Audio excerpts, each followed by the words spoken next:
Hey, I'm Charles with Rocky Mountain, and today I'm going to be showing you guys how to install a Tusk Stage 1 Upgrade Kit on your Kawasaki Teryx4 800. Now, the Stage 1 kit, this is the most basic kit out of your three options, but it still comes with some high quality accessories to not only make your machine stand out, but you're going to have more comfort throughout your ride. Now, what the kit comes with is your hinged windshield, you've got the alloy UTV Mirror Kit with the A-pillar mounts, and the Polycarb rear window. So those are the items that make up the Stage 1 kit. Let's go ahead and get these parts installed.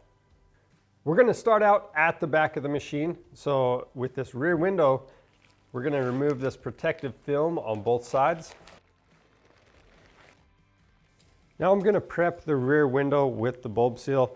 So the bulb seal comes in one piece. You're going to need to cut it into some smaller pieces. You can use some tin snips or side cutters, whatever you have. And we're going to cut one piece at 53 inches long. You've got two at 12 1/4 inches long, one at 2 1/4 inch, one at 11.5 inches, and one at 16 1/4 inches. And last, we have the 50-inch piece across the bottom. We're going to install the 53-inch bulb seal across the top, and for the rest of this stuff, I'm going to be wearing some rubber gloves, and that way I don't get my fingerprints all over the window. And if you find any spots that the seal doesn't fit tight, what you can do is pinch it together and press it back on, and it should create a tighter seal.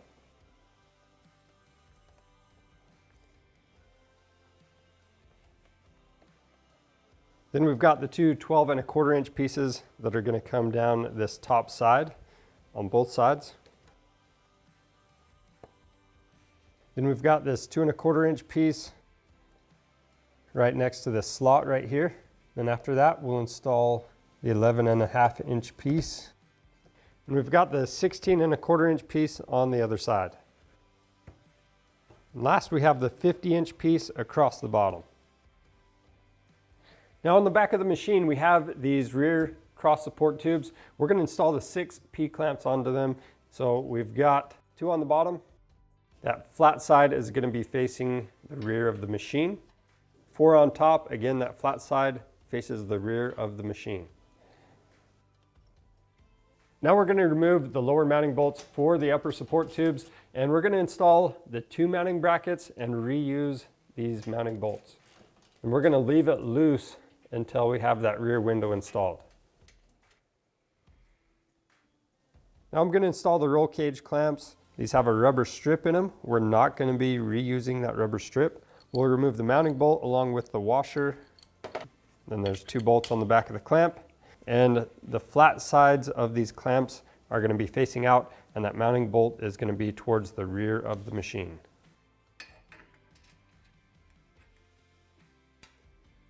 And once you have those on, you want to make sure you leave the hardware loose so you can make adjustments once we have that rear window in place.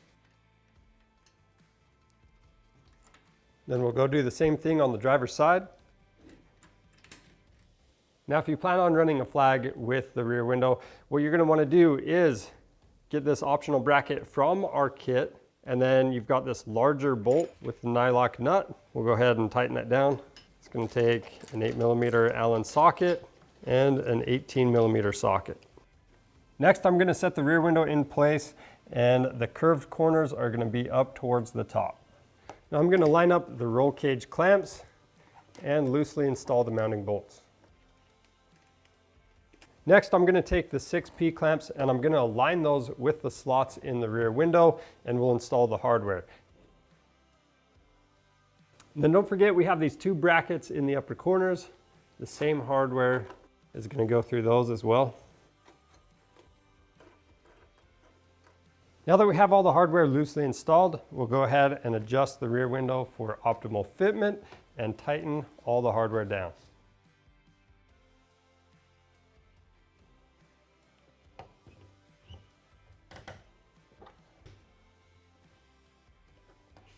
Now I'm going to install the mirrors.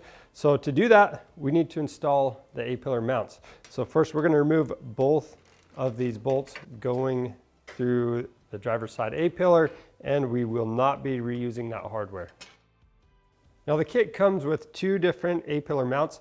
One of them's got a curve and the other one goes straight. So the driver's side is going to be the straight one. The curved one is going to go on the passenger side. We'll just stick both of those new bolts through there. We'll put the new nylock nuts on the back side. We'll go ahead and tighten those down. Now, for some reason, these holes aren't lining up perfectly. You can put one bolt in at a time and use an alignment punch to help line everything up. To tighten down the new hardware, we're using an 18mm socket and 18mm combo wrench. Then we'll go do the same thing on the passenger side.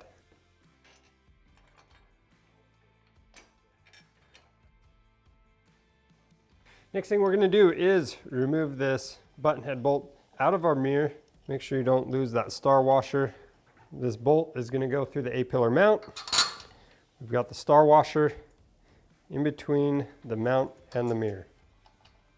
Once you have the mirror positioned where you want it, you can go ahead and tighten down that button head bolt with your 5mm Allen. Now it's going to be the same thing for the mirror install on the driver's side. The only difference is we need to correct the position of the logo. So we're going to take the 3/16 inch Allen, loosen that Allen on the back, and then tighten the bolt down.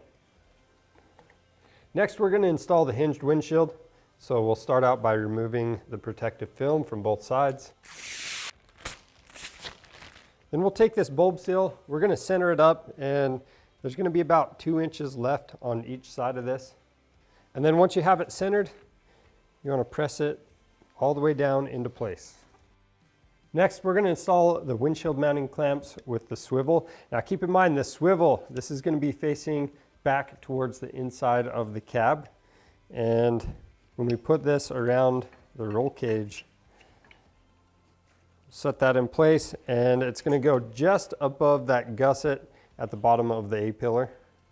We'll just leave that loose enough to where we can adjust it still, and go do the same thing on the other side. Next, we can set the windshield in place. So it's going to go just behind the hood and across the top of the dash. Then we'll take one of the bigger washers from the hardware kit, the screw, we'll put that through the windshield and that swivel. It's got a bigger washer on the back and the nut. Next, I'm going to remove the back of the upper clamp. We're going to set that around the back side of the roll cage, and the tab is going to sit behind that window. And we're going to screw this knob into place. We'll make our adjustments. Then we'll install the front side of the clamp.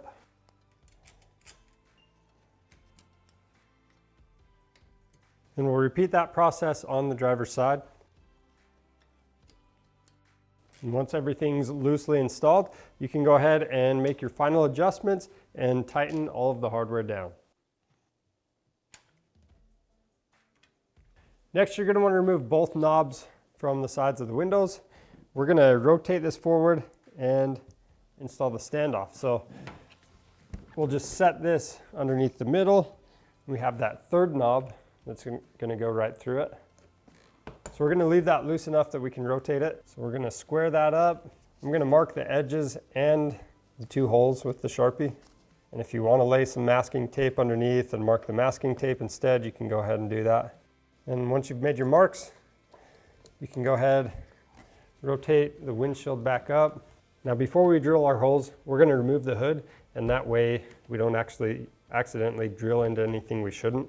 And we'll use a 1/4 inch drill bit to drill both of those spots we just marked.